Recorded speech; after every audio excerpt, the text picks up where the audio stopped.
Hey ninth class, how are you all? I hope all of you are doing absolutely fine. What is the chapter name? Atoms and molecules. What does that mean? सबसे पहले उसको जानते हैं. So basically होता क्या है? Whenever you talk about any matter, we say that matter is made up of very small particles. So what is the name of those particles? Those can be atoms and molecules, right? तो इन atoms and molecules की basically क्या-क्या properties होती है? Chemically वो कैसे react करते हैं? What kind of changes they can have? तो ये chapter is more about that. कैसे atom molecule बनाता है? If they are making molecule, if they are making compound, how we can represent it?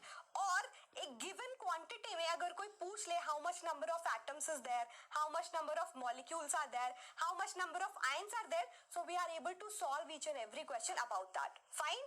तो ये basic idea now clear है. तो जरा पढ़ते हैं. सबसे पहली बात क्या है? ये जो भी एटम्स एंड मॉलिक्यूल्स है, whatever chemical things they are about to do, उसके लिए हम कुछ लॉज पढ़ते हैं which is known as laws of chemical combination. How they are going to combine.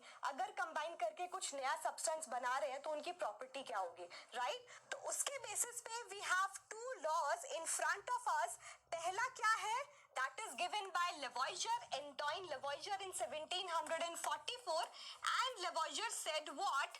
That he talked about law of conservation of mass. According to law of conservation of mass, as the statement state, mass is going to be conserved. मतलब अगर आप कोई reaction शुरू कर रहे हो, so the mass of all of the reactants which you are taking must be equal to the mass of product which is going to form. Suppose normal language में A is going to react with B to give C. So whatever the mass of A and B as a whole is there, suppose 50 gram, the compound C or the element which is going to form must be having the same mass 50 gram, because mass अपने आप loss नहीं हो सकता, mass अपने आप तुम gain नहीं करवा सकते, right? So this is law of conservation of mass given by Lavoisier. Then we have one more law. किसने दिया?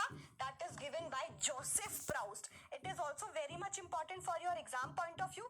2 marks का numerical question इससे आ सकता है. Fine. What does Joseph Proust said? Joseph Proust talk about molecule, talks about compound. उसने बोला whenever you are making a compound, you will always make compound by adding 2 or more different kind of elements, right? तो जब भी 2 या 2 से ज़्यादा elements को you are going to add, they will always be added in fixed ratio of mass. ये वाला term जरूर याद रखना है, mass. ठीक है, ये स्टेटमेंट था. सिंपल भाषा में अगर बोलो, suppose we need water molecule, water as a compound.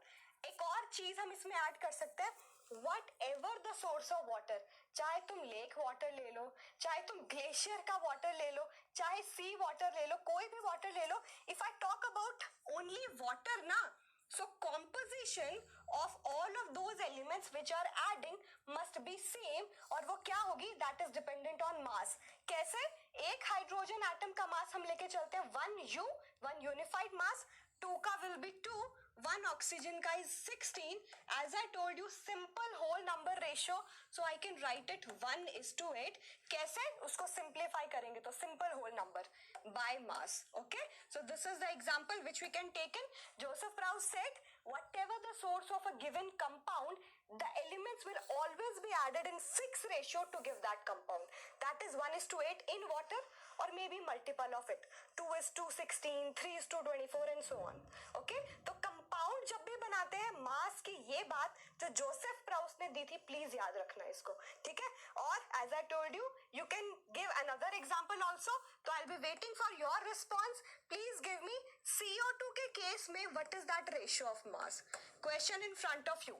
CO2 के केस में what is the ratio of mass to make that compound. Fine. अब ये बात क्लियर हो गई आपको, तो एक क्वेश्चन है आपके लिए. मैंने बोला था ये concept is going to be super important to you, तो उसी के बेस पे क्वेश्चन है. Water you are forming by hydrogen and oxygen gas, और क्वेश्चन कह रहा है whenever you are making water by hydrogen and oxygen, you know that water is going to form in the ratio of 1:8 by mass. That means 1 gram of hydrogen is going to react with 8 gram of oxygen or its multiple. So the question is saying you have 4 gram of hydrogen and 34 gram of oxygen. तो आपको बताना है what is the amount of water that is going to be formed. 3 option I have given in front of you, तो please जरा मुझे answer बताइएगा, ए है, B है या सी है, और ऐसा है तो क्यों है? I have given you the basic idea how to solve it, right? तो I will be waiting for your response. Fix ratio उसी रेशियो में ऐड कर सकता है. इफ एनी एलिमेंट और any reactant is exceeding to it, that means that will left unreacted. Again, I've given you one more hint. Okay, I hope that is clear to all of you. Let's move ahead now. And yes, some more concept right now in front of us. क्या देख रहे हो? Dalton's atomic theory. So Dalton was very intelligent at that time, like 1808 का time है. तो उसने क्या किया? Whatever the theories were going on in that time about these atoms and molecules, तो उसने क्या किया? सबको conclude कर लिया अपनी theory में, और एक अपनी theory बना के पेश कर दी कि इसको पढ़ लो. That means you are going to get enough information about atoms and molecules. कैसे रिएक्ट करते हैं, एलिमेंट्स के बारे में, कंपाउंड्स के बारे में क्या इंफॉर्मेशन तुम्हें पता होनी चाहिए. Fine. So that is Dalton's atomic theory. और कौन से ईयर में उसने दी थी? As I told you, that is given in 1808, और इसको हम एक और नाम से बुलाते हैं, that is atomic theory of matter. Okay, so इस बात को भी you can remember. Atomic theory of matter, बहुत सारे पॉइंट इंक्लूड किए उसने. तो जरा जल्दी से बताओ, ये कौन सा लॉ था? Building block of matter, that is what? Atoms, है ना? Atoms are the building block. Atoms can neither be created nor be destroyed. Atom ना ही create होगा ना ही destroy होगा. Whatever the atoms you will take in the reactant side, that is the number of atom you are going to get in the product side. What does that means? Mass equal होगा. Mass equal होना मतलब कौन सा law है? Law of conservation of mass. Absolutely correct. So इसमें उसने कौन सा लॉ इंक्लूड कर लिया? किसने दिया था? दैट वाज लेवॉइजर, है ना? सो लेवॉइजर का law of conservation of mass, ये बात क्लियर है. Then he said one more postulate, that is combine in ratio of whole number and relative number is constant. What does that mean? Whenever compound is formed, the elements are going to combine in some whole number.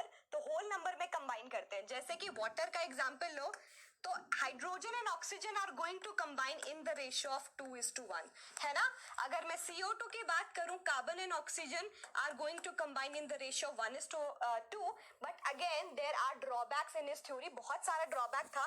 तो आप जरा मुझे बता सकते हो इसका कोई drawback क्या होगा? इसका ड्रॉबैक, इसका ड्रॉबैक है कि अगर मैं कुछ कंपाउंड की बात करूं, so they will not follow the same thing, कि वो हमेशा होल नंबर में ही कंबाइन करेंगे. जैसे सब घर में एक सब्सटेंस खाते हैं, क्या है वो? चीनी, राइट? शुगर. शुगर का कोई फॉर्मूला बताएगा मुझे? What is the formula of sugar? ये कभी नहीं सोचा, है ना? सो शुगर का formula is C12H22O11. So he is like the big brother of glucose. Glucose का बड़ा भाई है. ओके, सो C12H22O11. अगर आप इसका होल नंबर की बात भी करोगे तो क्या देखते हो? 12, 22, 11. इसका होल नंबर क्या होगा, है ना? होल नंबर निकालने के लिए या सिंपल नंबर निकालने के लिए क्या करते हैं? सबसे स्मॉल नंबर से डिवाइड कर दो. 12/11, 22/11 एंड 11/11. यहाँ मेरा 2 आ गया, यहाँ मेरा 1 आ गया, यहाँ 1 point something. So whole number नहीं आ रहा, राइट? तो हर कंपाउंड में एलिमेंट्स हमेशा होल नंबर में ऐड हो जरूरी नहीं है. ड्रॉबैक, बहुत इंपॉर्टेंट चीज, हमने नई चीज सीखी. ओके, और क्या है? element has identical in mass and chemical proportion. That means whatever the atom present in an element, उन सबका mass भी same होगा और वो same तरीके से behave करेंगे. Again, इसमें भी एक drawback है. वो क्या है? isotopes, right? iso का मतलब ही होता है same. So isotopes basically क्या है? Same element also can have different mass. Just like chlorine. Chlorine nature में इस तरीके से present है. What does that mean? अगर आप इसकी बात करोगे, क्लोरीन का मान लो तुमने एक सैंपल ले लिया, so they are present in the ratio of 3:1. What does that mean? कि अगर मान लो एक पूरा कोई जार ले लिया तो उसमें 3:35 मास वाला क्लोरीन होगा एंड 1:37 मास वाला क्लोरीन होगा. तो सबका मास सेम हो जरूरी नहीं है. Third thing, atoms of different element have different mass and chemical property. तो जल्दी से बताओ इसका क्या ड्रॉबैक है? सबको पता है? नहीं पता? Okay, I'll make it clear. That is isobars. Isobars, iso again means same, bar is related to mass. मतलब जरूरी नहीं है दो डिफरेंट एलिमेंट है तो उनका मास मास भी अलग हो. We have some drawbacks, we have some examples like that also. और वो example है just like if I talk about argon and calcium. Argon gas के एटम का मास भी 40 होता है और कैल्शियम के एटम का मास भी 40 होता है. ओके, दो अलग अलग सब्सटेंस, दोनों की प्रॉपर्टी अलग है पर दोनों का मास सेम है. Okay, we call it isobar. Exceptions present there, इसका भी ड्रॉबैक है. फाइन, कुछ पोस्टुलेट्स क्लियर हो गए डाल्टन्स एटॉमिक थ्योरी के, उनके ड्रॉबैक्स भी क्लियर हो गए. Very good. On this note let's move ahead. Again one more thing, atoms के बारे में अब बात कर ली, थ्योरीज के बारे में बात कर ली, अब बात करते हैं कंपाउंड के बारे में. कंपाउंड के बारे में क्या बात करें मैम? अच्छा, कभी भी कोई कंपाउंड बनता है या कोई मॉलिक्यूल बनता है, दो तरीके से बन सकता है. What is that two possibility? एक, when same element is going to combine with each other, है ना, और एक है जब different elements are going to combine with each other. Okay, तो क्या पॉसिबिलिटी है मॉलिक्यूल में? मॉलिक्यूल सेम एलिमेंट से मिलके भी बन सकता है एंड डिफरेंट एलिमेंट से भी बन सकता है. जल्दी से मुझे कुछ एग्जाम्पल बताओ. सबको एग्जाम्पल पता है, ये क्या है बताओ जरा.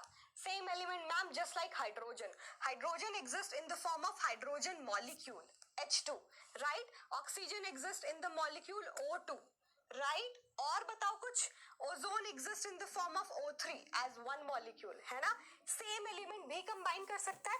डिफरेंट एलिमेंट, बहुत सारे एग्जांपल है, millions of example. Just like water, just like CO2, just like NH3 which is ammonia gas.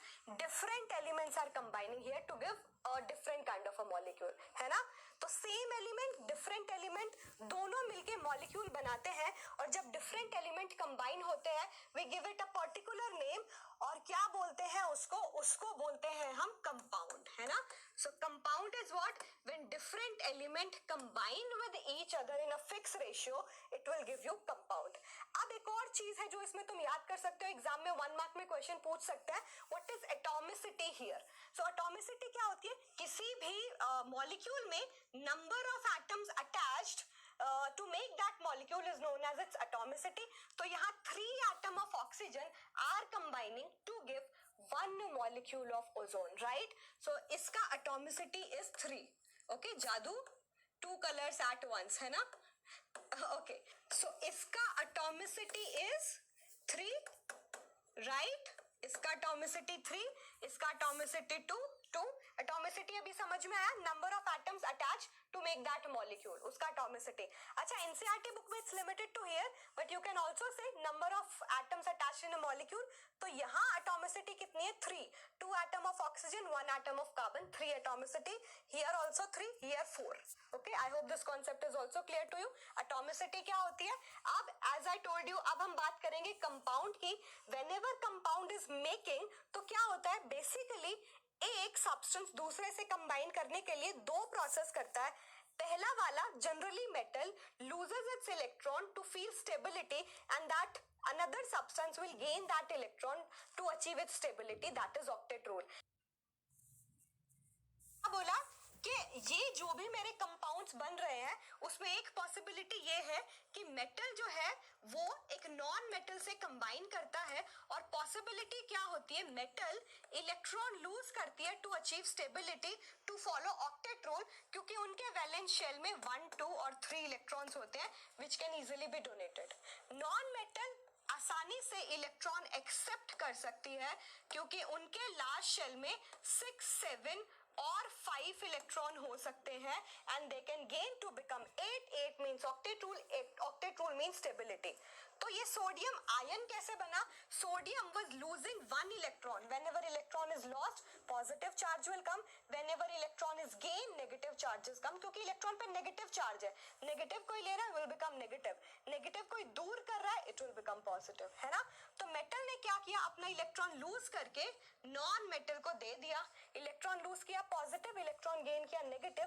These are ions. Ions are nothing but charge species. Okay, तो positive charge is known as cation, negative is known as anion, and whenever they are going to combine they will give you ionic compound because ions are related here. Okay, तो ये क्या बना रहे हैं? Ionic compounds. Okay, and we are going to know कि उनका formula कैसे लिखना है आपको, जरा इधर देखो. फॉर्मूला लिखने के लिए you should know the valency of the substance, right. Valency कैसे लिखेंगे? Valency as I told you, whatever that is the combining capacity.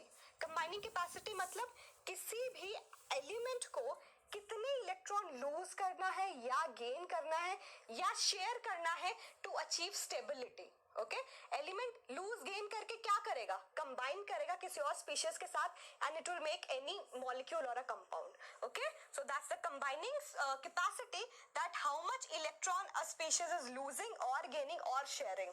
तो यहाँ अगर मैं बात करूं तो जल्दी से मुझे बताओ सोडियम की वैलेंसी कितनी है. यहाँ पे charge you can represent it by two way, charge present on the species, because charge क्यों आए? इलेक्ट्रॉन के लॉस और गेन से.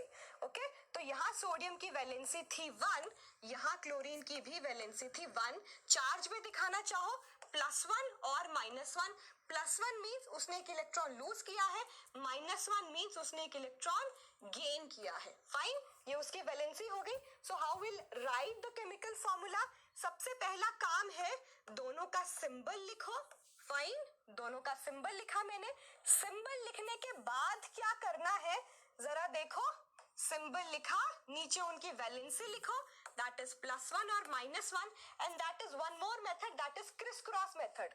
जरा मल्टीप्लाई करो, मल्टीप्लाई कर दो उनके चार्ज से क्रिस क्रॉस तरीके से, and that is going to give you formula, that is Na1Cl1. Charge नहीं लिखते यहाँ पे, सबस्क्रिप्ट बनाना है. 1 को you can avoid writing, so the formula will be NaCl now. Okay, कैसे फॉर्मूला लिखते हैं पता चला. Same they have written the formula of HCl.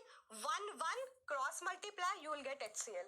What about this? Calcium oxide का फॉर्मूला लिखना है. कैल्शियम ऑक्सीजन लिखा, कैल्शियम पे चार्जेस +2, ऑक्सीजन पे -2, क्रॉस मल्टीप्लाई करो, it is going to give you Ca2O2, right. अब एक और बात जो ध्यान में रख सकते हो, whenever you are writing the formula, simple whole number में लिखना है उसको भी. So the formula will become CaO, ना कि Ca2O2. Okay, one more thing which you can remember. तो एक क्वेश्चन इसमें से भी आ सकता है 2-3 पार्ट्स में. Write down the formula of the species, नाम दे देगा या रिवर्स फॉर्मूला लिखा होगा, जस्ट डू द नॉमेनक्लेचर, उनकी नेमिंग बताओ. Okay, so this concept is also important for your exam point of view. Fine, this is clear. As I told you, क्यों जरूरत पड़ी इस कॉन्सेप्ट की, उससे पहले कुछ टर्म है जो हमें पता होने चाहिए, जैसे कि atomic mass, molecular mass and formula mass. तो ये सब क्या है? एटम, कोई भी एलिमेंट की जब बात कर रहे हो, that is made up of atoms. Every atom is having some of the other mass. तो एक एलिमेंट के मास को हम रिप्रेजेंट करते हैं एटॉमिक मास से, एक मॉलिक्यूल के मास को रिप्रेजेंट करते हैं मॉलिक्यूलर मास से, और एक आयोनिक कंपाउंड, आयंस जहां पे है, आयंस के मास को हम मास को रिप्रेजेंट करते हैं फॉर्मूला मास से. Why formula? Formula means formal charge. Formal charge positive negative कब आता है? जब आयोनिक कंपाउंड हो, आयंस हो. फाइन, तो अब इसके बारे में थोड़ी सी इंफॉर्मेशन क्या है. Atomic mass, molecular mass, formula mass कैसे निकालते हो? बहुत मुश्किल हो जाएगा, बिकॉज एटम का mass is very much small, molecule का मास इज ऑल्सो स्मॉल. तो हर बार इतना स्मॉल मास ग्राम में लिखना इज सो मच डिफिकल्ट. तो हम इसको रिलेटिव मास में कन्वर्ट करके लिखते हैं, और किससे कंपेयर करते हैं? कार्बन के मास से. Okay, that to C12. तो उसका एटॉमिक मास आप कैसे निकालते हो? मान लो किसी का भी एटम का मास निकालना है, सपोज हाइड्रोजन का ही रिलेटिव मास निकालना है. रिलेटिव क्यों निकाला? रीजन समझ में आया? सो रिलेटिव मास, क्योंकि पढ़ाई को आसान करना है, होल नंबर याद करना is easy as compare to such a big value. तो क्या करना है? रिलेटिव मास में कंपेयर कर रहे हो किसी के मास से, ताकि होल नंबर आ जाए, और वो है C12. तो जिसका भी निकालना है उसका मास लिखो.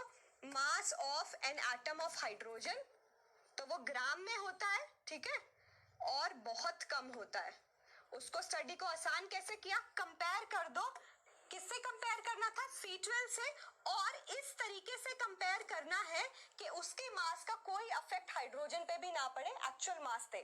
तो एक कार्बन के एटम का मास है 12, तो उसको 1 कैसे बनाएंगे? अगर मैं 1/12 से मल्टीप्लाई कर दूं, so it will be 1/12 of mass of a C12 atom.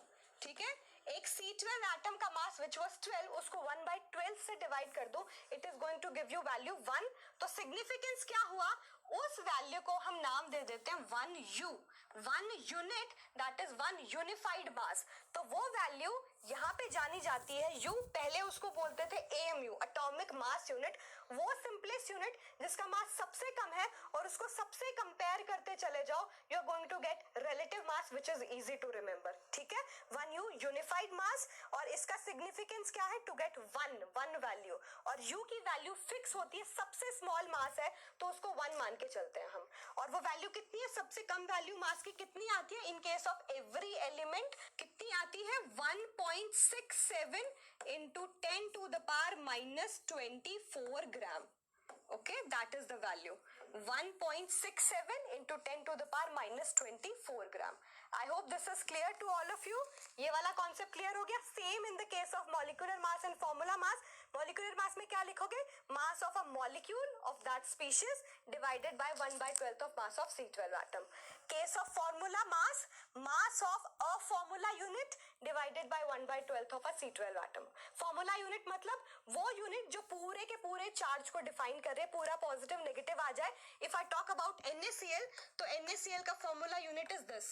अगर मैं इसको कंबाइन कर दूं, I can represent the whole charge on one molecule of NaCl, that is Na positive and Cl negative. Fine, so this concept is also clear. इनका क्या significance है, अब ये तो पता चल गया ये मास है और कैसे कैसे निकालते हैं। अब एक प्रॉब्लम आ रही थी साइंटिस्ट को, what was that problem, every time whenever we are going to have some mass, how can I know how much number of particles present in that mass? एक छोटा सा पीस दे दिया सपोज कार्बन का, and they were like how many number of atoms can present in that sample, है ना, ये possibility है। या कोई साइंटिस्ट है is like I have calculated in that sample this much number of atoms were present, तो how can I relate it with the mass? अगर मेरे पास उसके नंबर है तो क्या मैं मास निकाल सकता हूँ? तो उसके बाद इस पे काम हुआ और साइंटिस्ट ने एक वैल्यू दी, the value was mole. Okay, mole का जो मतलब है that is a Greek word, that is heap only. Okay, ढेर किसी चीज का। In terms of chemistry what was that heap for? Heap for particles. Particles में be atom, molecules, ions, electrons, protons, anything. So heap of particles. So just like in normal day-to-day life, we use dozen, gross, pair, right? Dozen represent 12 articles, gross represent 144 articles, pair represent 2 articles. तो वो कोई भी चीज हो, ये value same रहेगी, है ना? So in same case, 1 mole का वैल्यू भी फिक्स है, चाहे वो एटम्स हो, चाहे वो मॉलिक्यूल्स हो, चाहे वो आयंस हो, वो कुछ भी हो। And what was that value? That was given by a scientist known as Avogadro. So Avogadro sir ji, full name is Amedeo Avogadro. तो उन्होंने बोला that value we can represent by N0 और Na. Okay, N0 या Na से हम उसको represent कर सकते हैं and by Na Avogadro number. Fine, और वो वैल्यू है 6.022 into 10 to the power 23. That is the value which is known as Avogadro number. एक मोल कोई भी यूनिट हो, that is 6.022 into 10 to the power 23. क्यों जरूरत पड़ी उसकी? क्योंकि साइंटिस्ट ने क्या किया, उन्होंने ये बोल दिया एक मोल का मतलब है उस एक मोल को मैं कनेक्ट करूंगी पार्टिकल से भी और मास से भी। किस तरीके से? जैसे पुराने जमाने में बैंक वाले लोग करते थे, वो क्या करते थे, बहुत सारे कॉइन्स आ गए उनके पास, तो उन्होंने क्या किया, स्टैंडर्ड ले लिया कि सपोज एक 2 रुपए के कॉइन का वेट है 0.1 ग्राम, तो उन्होंने क्या किया, every time whenever there are heap of 2 rupees coin, सबका मास निकाल दिया। Suppose that mass came out to be 2000 gram. Okay, just a normal thing, 2000 gram निकल के आया, ठीक है, that is the total mass, right, divided by mass of 1 coin which was 0.1, तो total number of coins आ जाएगा। Simultaneously यहाँ भी साइंटिस्ट ने सेम फंडा यूज किया कि जो भी तुम्हारा मास है स्पीशीज का, उसका मास लो, उसको डिवाइड करो मास ऑफ 1 मोल। एक मोल का मास कितना होता है, you are able to find out number of particles present inside it, number of moles present inside it. Okay, तो कैसे करेंगे, क्या जरूरत है, एक मोल का मास पता होना इन टर्म्स ऑफ केमिस्ट्री। एक मोल का मास ये फाइंड आउट किया गया कि एक मोल का मास हो जाएगा, इसके आगे बस ग्राम लगा दो, gram atomic mass, gram molecular mass या gram formula mass. Okay, so what does that mean?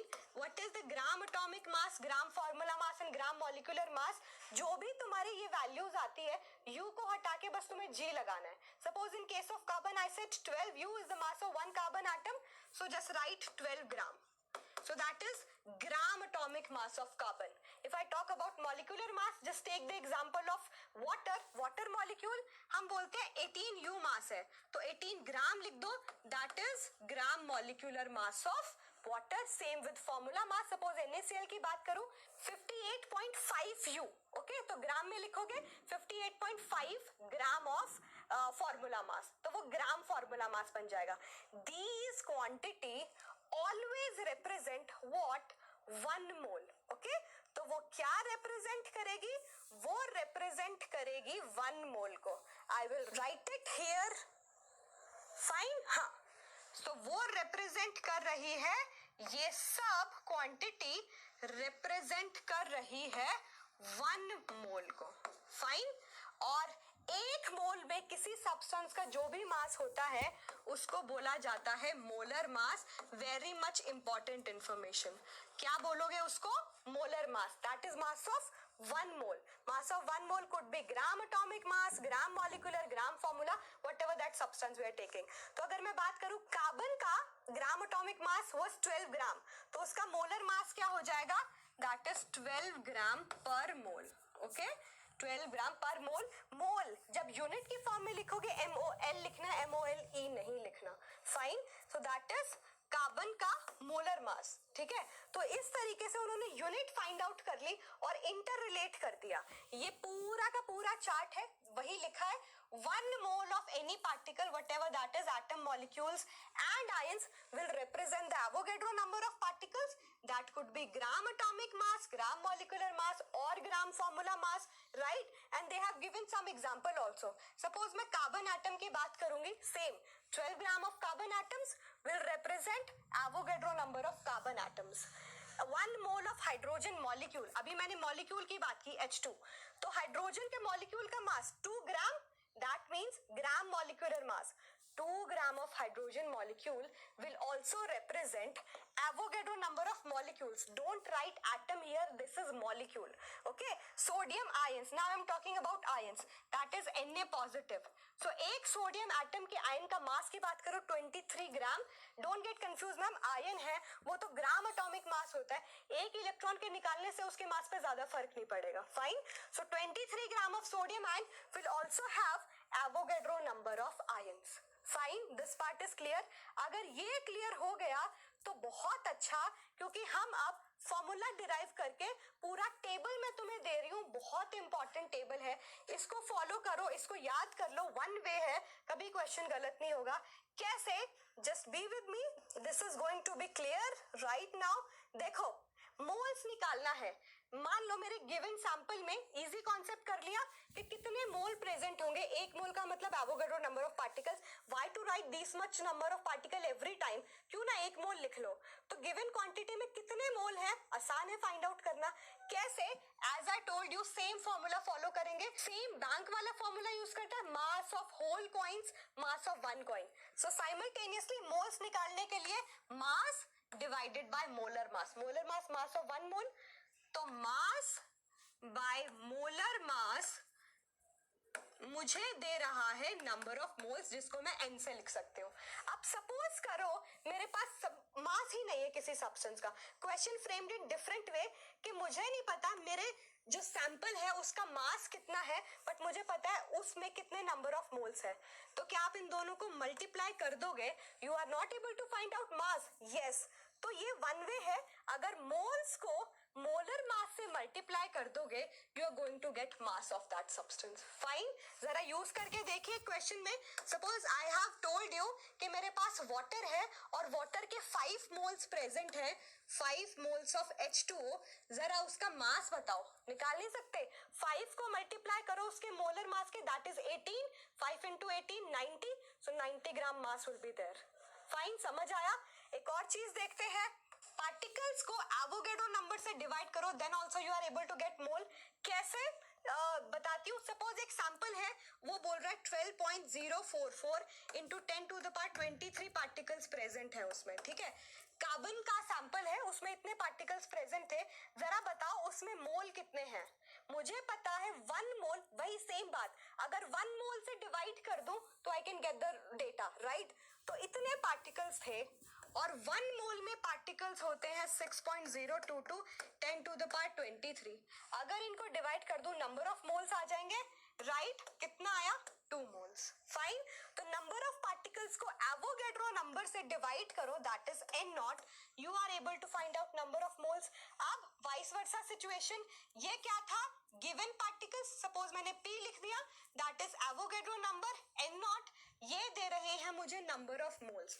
Again same बात, अगर मुझे नहीं पता गिवन सैंपल में कितने नंबर ऑफ पार्टिकल्स प्रेजेंट है, I can find out also. अगर तुम एवोगैड्रो नंबर को क्या करो, एवोगैड्रो नंबर को जरा क्या करो, मल्टीप्लाई कर दो इससे, number of moles present, you are able to find out number of particles as well. Number of moles अगर पता है, एवोगैड्रो नंबर तो पता ही पता है, मल्टीप्लाई कर दो, you are able to find out particles as well. तो पार्टिकल्स भी निकाल सकते हो कि कितने पार्टिकल है. स्टडी इजी हो गई? नहीं? Okay, I have tried my best. ये chart as I told you, 1 way याद कर लो, बहुत आसान होगा तुम्हारे लिए. ये खैर एग्जाम में पूछेगा नहीं, फिर भी I have taken the whole video about this के वॉल्यूम भी निकाल सकते हो. मास की बात कर रहे हो मैम आप हर टाइम, वॉल्यूम दे दी तो क्या, तो वॉल्यूम वाला केस भी मैंने दे दिया. कोई भी वॉल्यूम गिवन हो at STP, what is the meaning of STP? Standard temperature pressure. अगर उसने फिक्स कंडीशन दे दी, standard temperature 0 degree Celsius, pressure I have taken 1 bar. Okay, ये मैंने प्रेशर और टेम्परेचर की कंडीशन ले ली. तो एक एवोगैड्रो ने ही लॉ दिया था, एवोगैड्रोस लॉ. तो उसने ये बोला था कोई भी gas on these condition will always have 22.4 litre and 1 मोल. मतलब उस कोई भी गैस के 1 मोल में हमेशा 22.4 लीटर ही प्रेजेंट होगी उसकी वॉल्यूम. ओके, जब कंडीशन सेम है. तो सेम बात, अगर कोई बोले कि एसटीपी कंडीशन पे जो मेरी कोई भी गैस है उसका सपोज 50 लीटर प्रेजेंट है, तो उसमें कितने मोल्स हो गए? अगेन निकाल सकते हो. 50 लीटर मेरा एग्जैक्ट वॉल्यूम था. अगेन 1 मोल का volume 22.4. you are able to find out again number of moles. Isn't that easy? Yes, just watch it again. अगर कोई भी इशू